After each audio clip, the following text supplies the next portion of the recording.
안녕하세요. 남의 제삿날로 먹으려는 남자친구와 그 어머님 욕하러 온 30대 여성입니다. 진짜 세상엔 왜 이렇게 얼굴 두껍고 뻔뻔한 사람들이 많은 걸까요? 일단 저는 지독하게 가난한 집에서 태어나 간신히 고등학교를 졸업했어요. 성실하지 못한 아버지와 몸이 약한 어머니는 저를 양육하는 데는 별 관심이 없으셨고요. 정확히 말하자면 아버지는 당신밖에 몰랐고 어머니는 그럴 정신적인 여유도 체력도 없으셨습니다. 아버지는 생활비도 거의 가져다 주지 않으셨는데 그렇다 보니 어머님은 늘 당신의 형제들이나 이웃들에게 돈을 빌리기 바쁘셨지요. 그리고 그런 와중에 아버지는 바람까지 나서 어머니와 저를 버리고 집을 나가셨어요. 지금도 어디서 어떻게 살고 계신지 몰라요. 제가 고등학교를 졸업하던 시기에 어머니는 암으로 돌아가셨습니다.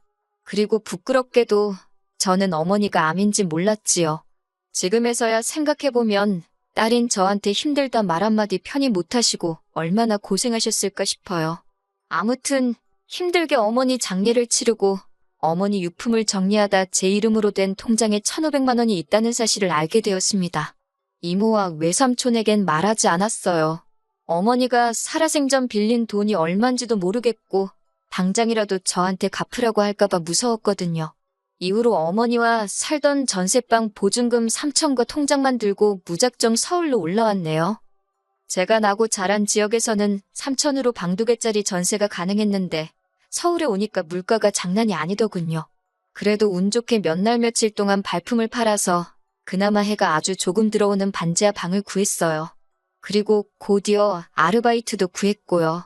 식비를 해결하기 위해서 햄버거를 점심으로 주는 햄버거 가게와 폐기된 도시락을 주는 편의점에서 일을 시작했지요. 하루에 12시간 내내 서서 일을 하니까 집에 오면 다리에 감각이 없는 것 같대요. 그래도 그때는 일단은 무작정 돈을 모아야겠다는 생각에 힘든 줄도 모르고 일을 했어요. 1년쯤 지나서는 햄버거 가게에서 같이 일하던 친구의 소개로 대형 프랜차이즈 뷔페로 가게 되었습니다. 주방 쪽 일을 하면 돈을 더 준다고 들었거든요. 그런데 돈을 더 받는 게 아니대요. 요리를 할 때마다 불에 데이고 기름에 데이고 그래도 하루 장사 끝나고 남는 음식은 싸가도 뭐라고 안 하니까 그건 참 좋더라고요. 그러다 제 인생에도 기회라는 게 찾아왔어요. 하루는 회사에서 기존 계약직이나 아르바이트생들만을 대상으로 정직원을 뽑는다고 공문이 내려왔거든요. 물론 솔직히 처음엔 별 관심을 두지 않았습니다. 고졸에 특별히 내세울 만한 기술도 없는 저였으니 제 자리가 될 거라고는 생각도 못한 거지요. 그런데 들리는 말이 학벌도 안 보고 나이고 기술이고 그런 것도 안 본다는 거예요. 그동안 보여준 성실성과 주변인들의 평가가 가장 중요하다고요. 다른 건 몰라도 주변으로부터 너 참 성실하다, 책임감 있다 소리는 많이 들었으니 어쩌면 내가 될지도 모르겠다. 그런 허무맹랑한 자신감이 어디서 나온 건지 모르겠지만요. 아무튼 그렇게 지원을 했는데 보란듯이 제가 합격을 해서 본사 소속 마케팅 팀으로 들어가게 되었답니다. 정말이지 서울살이 5년 만에 회사를 다니는 평범한 직장인이 되었다는 사실에 좋아서 몇 날 며칠 들떠서 지냈어요. 이후로 몇 년은 회사와 집만을 오가며 살았습니다. 삶에 대한 목표랄 것도 딱히 없었고 일 말고 달리 뭘 하고 싶다는 욕구도 크지 않았거든요. 그런데 그런 제가 동료들 눈에는 외로워 보였던 건지 언젠가부터 자꾸 소개팅을 하지 않겠냐고 저를 떠보더라고요.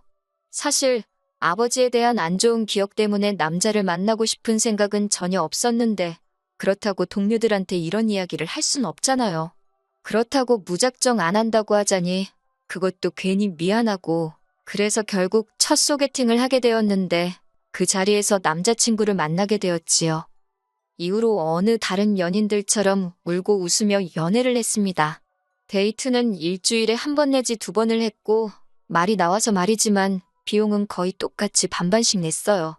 어린 시절 주변에 아쉬운 소리를 많이 하던 어머니를 생각하면 남에게 신세 지는 게 죽기보다 싫었거든요. 그리고 제가 또 연애를 해본 적이 없었으니 남자한테 얻어먹고 선물 받고 그러는 게 생소하기도 했고요. 그리고 그렇게 1년 정도 사귀었을 무렵 남자친구가 결혼 이야기를 꺼내더군요. 언제까지 숨길 생각도 아니었고 저도 안정된 가정을 꾸리고 싶었지만 막상 프로포즈를 받고 나니 제 이야기를 어디서 어디까지 어떻게 털어놓아야 하나 싶어서 바로 대답을 해주지 못했어요. 결국 남자친구에게 시간을 달라고 했고 이후로 며칠의 고민 끝에 처음으로 제 이야기를 털어놓았지요. 솔직히 제가 여기서 잘못하긴 했어요. 정직하게 말하지 못했거든요. 차마 아버지가 저와 어머니를 버렸다 소리는 할 수가 없어서 그냥 부모님 두 분이 이혼하셨고 이후로 아버지는 재혼을, 어머니는 운명하셨다고만 했네요. 이후로 어머니가 남겨주신 재산으로 서울에서 자리를 잡았다고요. 그런데 제 이야기를 들은 남자친구가 잠깐 말이 없더니 이내 저더러 많이 힘들었겠다며 어깨를 감싸주었습니다. 그리고 그런 남자친구의 태도에 이 남자라면 내 아버지와는 달리 평생 내 옆에 있어줄지도 모르겠다는 생각을 하게 되대요. 그래서 결국 저희는 부부의 연을 맺기로 약속했습니다. 제 경우 10년 넘게 꼬박 돈만 벌어 모았더니 모아둔 돈만 1억이 넘었어요. 그리고 회사에 입사하고 얼마 지나지 않았을 무렵 아파트 한 채를 샀는데 그게 또 많이 오른 상황이었지요. 아파트를 살 수 있었던 건 그게 지금으로부터 거의 10년 전이기도 하고 그때 부동산 값이 많이 떨어져 있었거든요. 그래서 살던 반지하에 보증금에 모아둔 돈을 보탰고 정규직으로 회사를 다니게 되니까 대출받는 것도 비교적 수월하더라고요. 그래서 과감하게 1억을 대출받아서 서울 강북에 있는 아파트를 하나 산 거였어요. 그리고 외에도 주식이라던가 약간의 재산이 있었기에 이리저리 계산해보니까 제 재산이 8억이 넘더라고요. 그렇다고 제가 남들 하는 거 다 하고 산 건 절대 아닙니다. 제주도 한 번을 못 가보고 커피 한 잔 마시고 싶은 거 꾹꾹 참아가며 모은 재산이었지요. 반면에 결혼하자던 남자친구는 가진 재산이라곤 달랑 6천만 원에 대출 낀 자가용 한 대가 전부였어요. 남자친구가 직장 생활을 거의 8년 가까이 했다 들었기에 처음엔 6억을 6천으로 잘못 들었나 싶을 정도였지요. 제가 좀 당황한 표정으로 그간 돈은 다 어디다 썼냐고 농담처럼 이야기하니 저랑 데이트하는데 썼다는데 그건 솔직히 말도 안 되는 소리거든요. 어이가 없어서 장난하지 말라니까 그제서야 남자친구가 제 눈치를 쓱 보더니 농담이라며 그냥 여행도 다니고 학교 다닐 때 못 해본 거 해보고 그러느라 못 모았다고 하대요. 솔직히 제가 무조건 맞는 것도 아니고 남자친구가 무조건 틀린 것도 아니잖아요. 그래서 뭐라고 하지는 못했어요. 게다가 어쨌든 제 눈에 사랑의 콩깍지가 씌어 있었으니 집이야 내 아파트에 들어가서 살면 되는 거고 돈이야 앞으로 모으면 되는 거지. 그렇게 생각하고 말았네요. 한편 결혼 이야기가 오가자 저도 전과 달리 다른 사람들은 어떻게 입고 다니는지 무슨 관리를 하는지 그런 데 관심이 조금씩 생기더라고요. 그러다 하루는 문득 거울을 봤는데 그동안에는 보이지 않던 제 거칠어진 피부와 푸석푸석한 머릿결이 눈에 들어오대요. 그리고 저도 갑자기 제가 왜 그런 생각을 했는지 모르겠지만 이렇게 사는 건 아니다 싶었습니다. 그래서 그 길로 집 앞에 있는 피부과로 향했어요. 근데 돈도 썩은 놈이 잘 쓴다고 뭐가 이렇게 비싼가 싶더라니까요. 그래도 눈 질끈 감고 200만 원짜리 피부 관리 코스를 끊었습니다. 그리고 이후로 미용실에 가서 두피 관리도 받고 무슨 영양 케어라나 그런 것도 해봤지요. 이튿날은 아침에 마사지를 받고 바로 네일샵으로 이동해서 손톱도 만지고 마지막으로 백화점에 가서 좋은 옷 한 벌 구두 한 켤레 그리고 가방도 하나 샀네요. 총 500만 원 썼어요. 돈을 써서 그런지 거울 속 제 모습이 낯설지만 보기 좋더라고요. 기분이 한껏 좋아져서 의기양양한 태도로 남자친구를 만나러 갔지요. 남자친구를 만나자마자 나 어떠냐고 물어봤어요. 알아봐줬으면 하는 마음이 있었으니까요. 그런데 남자친구가 저를 보더니 조금은 놀라고 당황한 눈치였어요. 약간은 언짢아 보이기도 했고요.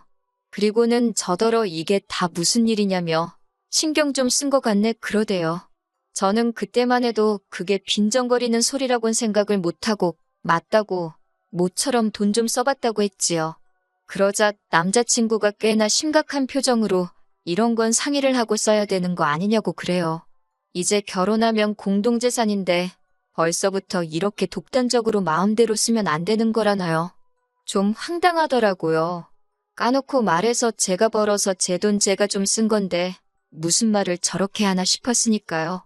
결국 제가 짜증을 참지 못하고 우리 아직식을 올린 것도 아닌데 벌써부터 공동재산 운운하는 건 좀 아니지 않냐고 받아쳤어요. 그런데 남자친구가 한다는 말이 우리 어차피 곧 결혼할 사이니까 미리미리 같이 관리하면 좋은 거 아니냐고 그래요. 그러면서 자기는 제가 검소하고 낭비를 안 해서 좋은 건데 벌써 이렇게 다른 모습을 보여주면 곤란하다나요? 검소하고 낭비를 안 해서 좋다는 말이 그때 굉장히 귀에 거슬리더라고요. 마치 저더러 앞으로도 계속 궁상맞게 지냈으면 좋겠다는 식으로 들렸으니까요. 그래서 제가 그냥 결혼 안 하는 게 낫겠다 그래버렸네요.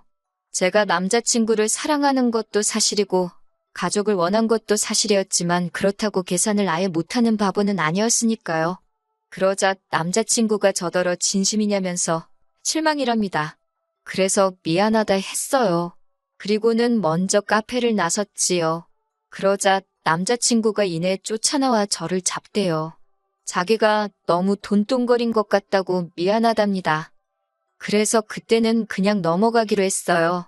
남자친구가 달라진 제 모습에 놀라서 말이 헛나왔다며 몇 번이고 다시 사과를 해왔거든요. 그런데 이번에는 정말 도를 넘어도 한참 넘었지요. 결혼식을 3주 정도 앞둔 어느 날이었어요. 어머님께서 저에게 하실 말씀이 있다며 잠깐 만나자 하시더라고요. 그렇게 어머님이 오라는 카페로 나가니 웬 흰 봉투 하나를 주시대요. 그러면서 저더러 열어봐라 하시길래 전 솔직히 뭐 필요한 거 사라고 돈이라도 얼마 주시는 줄 알았네요. 근데 그게 아니라 웬 날짜가 적혀 있더라고요. 어머님이 하시는 말씀이 저희 혼인신고하는 날을 받아오셨답니다. 결혼식 날짜도 안 받고 저희가 정한 건데 혼인신고 날짜를 받아오셨다니 좀 의아하긴 했어요. 그리고 저는 혼인신고는 좀 천천히 할 생각이었거든요. 일전에 남자친구가 어머님이 예전에 들어주신 거라며 청약 통장을 보여줬는데 10년도 넘게 부었더라고요. 그러니 솔직히 말해서 굳이 혼인신고를 일찍 할 이유가 없잖아요. 제가 이미 아파트가 있으니 남자친구가 저랑 혼인신고를 하게 되면 그 청약 통장은 무용지물이 되는 거니까요. 그래서 어머님께 솔직하게 말씀드렸어요. 그러자 어머님이 좀 못마땅한 표정을 하시더니 그러면 아파트 명의라도 공동명의로 바꾸라는 겁니다. 뜬금없는 아파트 공동명의 이야기에 무슨 말씀이시냐고 되물었어요. 그러자 어머님께서 아니 부부가 되는데 아파트도 당연히 공동명의를 해야 하는 거 아니냐고 하시는 거예요. 그러면서 저더러 예단도 안 바란다. 아무것도 안 바란다.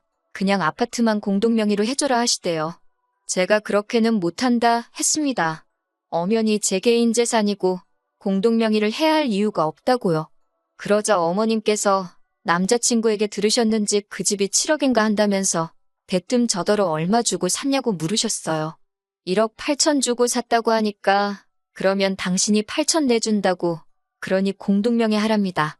5억은 제가 노력해서 얻은 것도 아니니 평생 함께할 사람하고 반반 나누는 게 뭐 그리 아깝냐고요.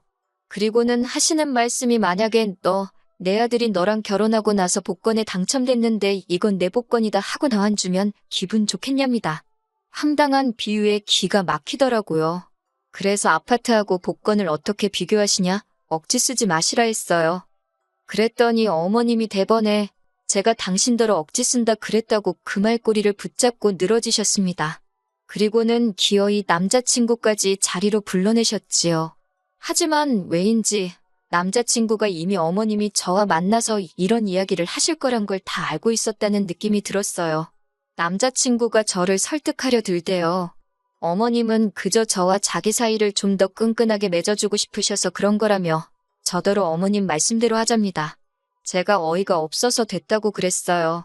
어머님이 정말 나와 너의 사이를 끈끈하게 맺어주고 싶으시면 알아서 하게 내버려 두시는 게 좋을 거라고요. 그러자 어머님이 기어이 저희 부모님을 입에 올리시대요. 저더러 친정부모한테 사랑을 못 받고 자랐으니 사랑을 주는 법도 모른다고 너무 이기적이래요. 세상 일이 어떻게 저 좋은 것만 하고 사냐면서 시애미가 이렇게 하라고 하면 네 하고 따르면 되는 거라고 아주 한번 호되게 혼을 내야겠다나요? 그러자 이번엔 또 남자친구가 빨리 죄송하다고 하라며 저를 쿡쿡 찌르질 않나 아주 생쇼를 하대요. 그래서 제가 그만하라고 소리를 질렀어요. 그리고는 남자친구더러 너도 그렇고 니네 엄마도 그렇고 칼만 안 들었지 날강도냐고 여기 카페에서 아무나 붙잡고 니들이 하는 말이 정상인가 물어보라 그랬어요. 결혼도 하기 전에 공동명의부터 이야기하는 게 제정신이냐고. 그러면서 어머님한테 져주신다는 그 8천으로 아드님하고 복권이나 사서 실컷 긁으시라 그랬어요. 둘 중 한 명 죽기 전에 한 장은 당첨될지 누가 아냐고요. 있는 대로 퍼붓고 나서 집에 들어오니까 남자친구가 미친 듯이 전화를 해대고 문자를 해대고 난리도 아니대요. 제가 전화를 받아서는 우린 이대로 끝난 거니까 더 연락하지 말라 했습니다. 그러니까 청첩장도 다 찍었는데 이렇게 나오면 곤란하다나 이런 것도 위자료 청구가 된다나 어쩐다나 진짜 누구를 뭐로 보나 싶어서 한번 제주껏 위자료 청구해보라 했습니다. 그러니까 그새 또 태도를 바꾸고는 자기가 말이 심했다며 미안하다는데 진짜 뭐 이런 놈이 있나 싶대요. 그래서 니네 엄마한테 고맙다고 말씀드리라고 어머님 아니었으면 잘못 코 깨일 뻔했다고 꼭 고맙다고 말씀 전하라고 소리 빽 지르고 전화 끊어버렸지요. 이후로 한동안 남자친구는 계속해서 연락을 취해왔어요. 하루는 제 회사 앞에서 기다리고 있기도 했고요. 그런데 제가 눈길조차 주지 않고 아주 무시를 해버리니까 이젠 지도 지쳤는지 연락에 빈도수가 뜨문뜨문해지네요. 다행이지요, 뭐. 그리고 어머님은 저더러 애미 없는 티 내고 살지 말라고 뭣도 아닌 문자를 보내오셨더라고요. 그래서 저도 어머님한테 뇌 없는 티 내지 말고 나이값이나 하라고 답장해드렸지요. 저 정말이지 다짐합니다. 정신 똑바로 차리고 지금처럼 잘 먹고 잘 살 거라고요.